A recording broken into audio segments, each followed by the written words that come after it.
untuk kita bisa berbuat. Mari bantu mengoptimalkan bulan Ramadan, bagaimana kita mengadakan pengumpulan sebanyak-banyaknya. Kalau tahun-tahun lalu tidak perlu banyak, target kita 750 juta terkumpul jadilah. Kalau daerah lain miliar dia mainnya, kalau kita masih di bawah miliar, yaitu kumpul 500 sampai 70 juta. Alhamdulillah kita optimalkan untuk menyemarakkan Lebaran kepada 47 Hijriah ini. Terima kasih. Mohon maaf. Assalamualaikum warahmatullahi wabarakatuh. Sudah bosan belum? Belum. Assalamualaikum warahmatullahi wabarakatuh. Yang saya hormati Ketua Basnas, Oku, Wakil 1, nanti setelah Wakil 2, Wakil 1. Yang saya hormati jurnalis kita yang sangat kreatif.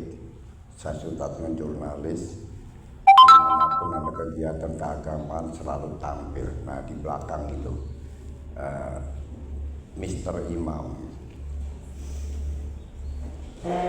adik-adikku penerima beasiswa cendekia Basnas. Kalau berkumpul seperti ini, maka pikiran saya tuh jauh. Ingat tahun 70-an, mungkin belum lahir ya, saat saya kuliah. Jadi waktu saya kuliah itu nggak berpikir nggak mau jadi apa, mau kemana, nggak tahu. Karena zaman itu agak beda dengan zaman sekarang, Pak Dharma. Iya. Jadi lepas dari pondok pesantren, saya masuk di salah satu perguruan tinggi negeri di Jakarta. Jadi saya masuk di kalau dulu YN, Al-Jamiah Al-Islamiyah Al-Hukumiyah Syarif Hidayatullah Jakarta. Jadi saya masuk di Kuliatul Adab Qismul Adabil Arabi. Ngerti enggak bahasa Arab tadi? Saya masuk di Sastra Arab, jurusan Sastra Arab, Fakultas Sastra UIN Jakarta. Mau kemana selepas? Kita bukan Arab, ini Indonesia. Cuman saya berpikir dapat pengetahuan dari salah satu guru besar saya, salah satu seorang profesor. Kalian harus ingat dengan apa yang disampaikan oleh sastrawan modern Arab yang tinggal di Mesir. Beliau menulis dalam bukunya Idotun Nasiin. Orang itu bernama Mustafa Al-Walayin. Bahasanya sederhana. Subhanul Yaum Rijalul Ghad. Nah, anak-anak muda sekarang itu kelak akan menjelma jadi pemimpin di masa mendatang. Terbukalah hati saya. Bismillah. Meskipun saya ngambil sastra Arab, insya Allah saya ini anak muda zaman itu kan. Karena saya masuk kuliah di tahun 76. Sudah berapa tahun tuh Pak Karim? Nah itu, sarjana saat itu di sini belum banyak. Dan saya nggak berpikir, begitu selesai kok kenapa lari ke Sumatera? Nah, seorang profesor yang merupakan guru kami, kalau ingin berhasil, di benak kita harus tanamkan 4 langkah. Pertama apa? Mantapkan mindset, fikrah, pemikiran. Saya menjadi mahasiswa FIPA jurusan Bahasa Indonesia, mantapkan di situ. Saya menjadi mahasiswa teknik, mantapkan di situ. Matangkan, jangan nanggung. Kalau pengen kelak menjadi rizalul pemimpin masa depan. Itu kan. Sehingga apa? Begitu kita mantap secara bulat, maka akan muncul dari mindset itu ya, lanjutannya apa? Harokah. Nah, pemikiran mindset yang ada di benak kalian itu nggak akan berguna, nggak ada artinya apa-apa kalau tidak diharokahkan, digerakkan, tebarkan, gerakan harokah itu. Aku di teknik, sebarkan keteknikannya, ilmunya. Di ekonomi, sebarkan ilmu ekonominya. Jangan sampai menyebarkan ekonomi 2 kali 2 adanya 3. Itu penyebaran yang salah. Nah, otak-otakannya kenapa 2 kali 2 jadi 3? Yang satu kan di meja bapak, mestinya 4. Nah, itu nggak boleh terjadi kan gitu. Nah, jadi pertama mindset, kedua activity, harokah. Nah, setelah itu suatu saat entah dimanapun seperti saya, kalian akan masuk dalam jamiah, kalian akan masuk dalam kelompok, kalian akan masuk organisasi, kalian akan masuk di dalam ilmu pemerintahan dan sebagainya. Nah, itu wadah yang efektif untuk menggerakkan fikroh mindset kalian. Kalau jadi guru, jadilah guru yang benar. Kalau jadi teknokrat, jadilah insinyur yang benar. Kalau jadi sarjana ekonomi, jadilah sarjana ekonomi yang benar. Kalau mau istilahnya mengabdikan diri membantu Basnas, juga yang benar, jangan separuh-separuh. Karena apa? Di dalam program Basnas itu ada salah satu program yang memerlukan tenaga-tenaga kalian, sumbangsi pikirannya. Itu apa? Penguatan ya, program digitalisasi. Nah, ini sesuai dengan masanya. Digitalisasi itu sesuatu keharusan.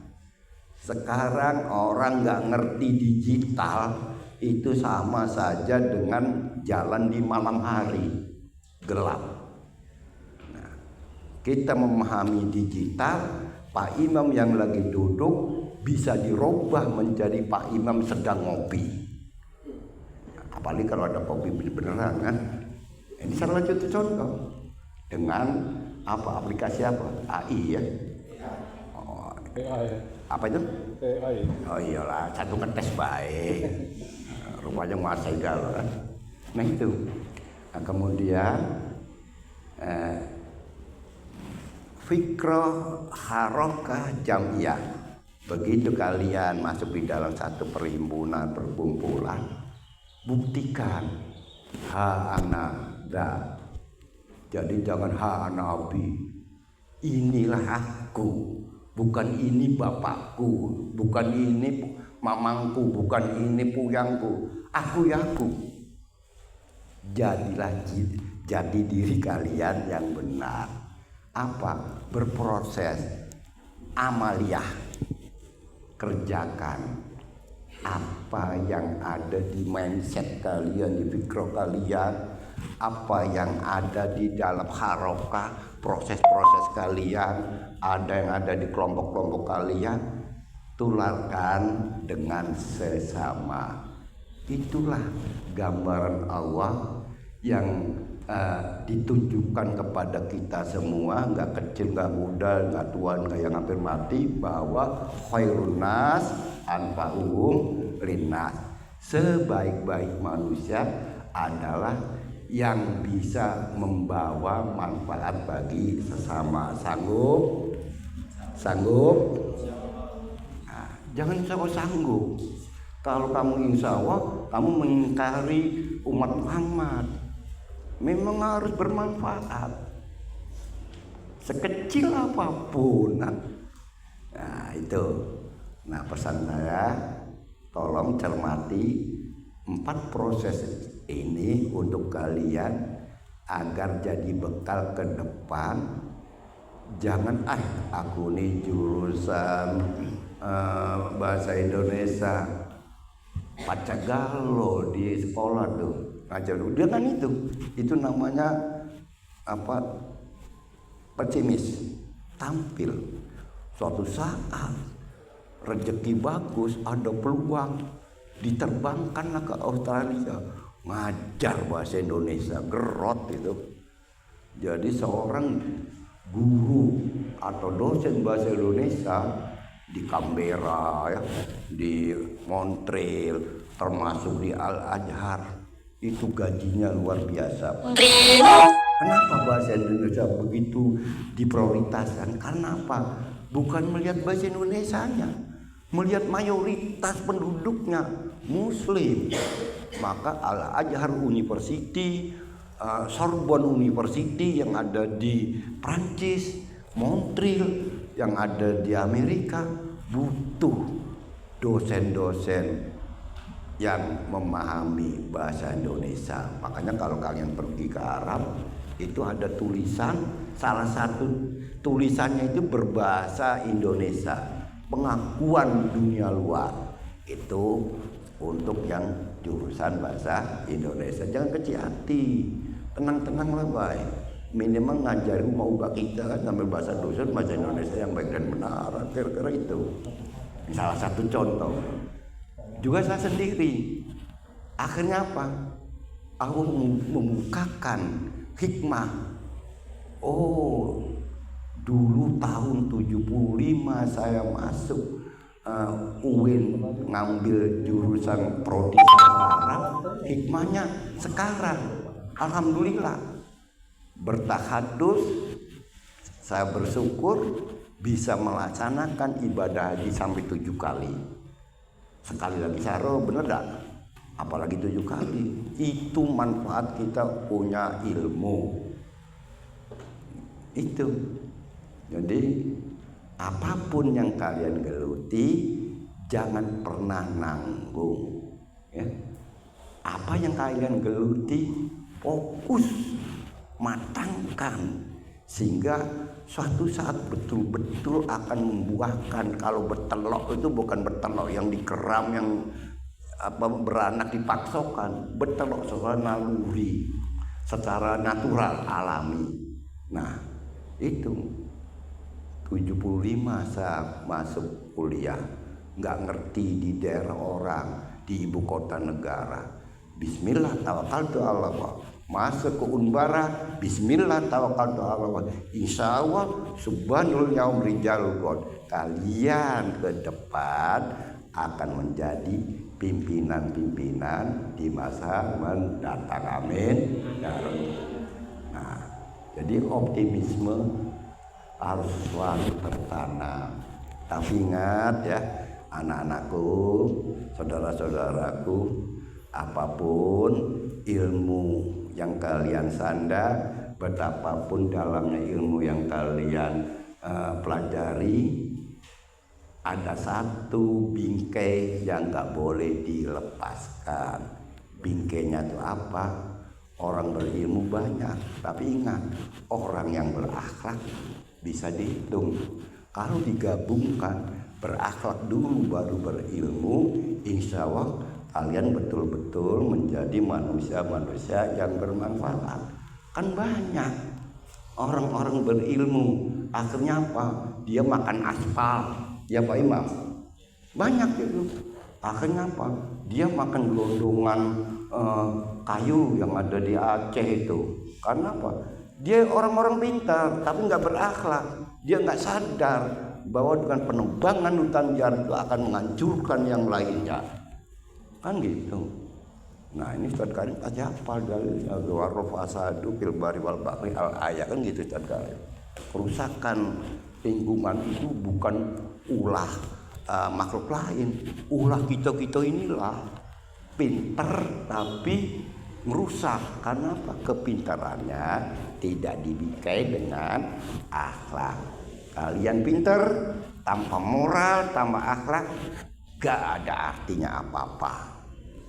Karena apa? Nabi sudah menggarisbawahi pada kita semua. Nabi menggarisbawahi itu bukan untuk yang lain, untuk umat kita. Kalau kita merasa umat Muhammad, jelas itu buistu liutamima makarimul akhlak. Jadi bukan untuk mencari ilmu dulu, akhlak dulu tanamkan, akhlak baru perdamlah ilmu. Begitu muncullah ayat berikutnya di dalam surah Al-Alaq, Iqra, baca. Itu saja bab kedua, sekedar perangsang untuk kita semua. Ya saya pikir bukan hanya adik-adik kita penerima calon beasiswa, juga untuk kita semua. Optimisme itu sangat penting, dan ini pernah saya sampaikan, cuman durasinya nggak begini, agak rinci. Saya waktu memberikan kuliah umum di salah satu perguruan tinggi di Jawa Tengah. Nah, itu kita berakhlak, ada sedikit ilmu, modalnya prestis Pak Ketua.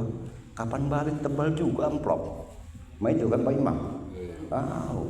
Jadi jangan kecil hati. Flash disk 32 giga, buat PowerPoint banyak-banyak, pergi kemana-mana, pegang pena yang pakai cet, kemana-kemana balik, pesawat gratis, makan rumah, itu dingin, balik dapat bulu cuan. Itu gambaran. Kamu jangan diam, HP kamu manfaatkan sebaik-baiknya, begitu bagus, monetasi, dapat cuan, kan gitu. Kira-kira gitu kan. Itu buah gambaran. Itu saja. Nanti pada waktunya ini saya mintakan juga Mas Imam ini agar kiranya dapat memberikan pengalamannya di dunianya, karena saya masih ragu, bukan hanya seorang jurnalis, beliaunya ada juga simpanan ilmunya. Ya bagusnya tularkan juga kan kepada kita yang hadir. Nanti tentunya setelah Ustaz Karim. Sekian. Assalamualaikum warahmatullahi wabarakatuh. Waalaikumsalam warahmatullahi wabarakatuh. Ya ini memang semakin panjang perjalanan itu, semakin banyak pengalaman yang didapatkan. Kalau beliau ini bukan bandingan kita,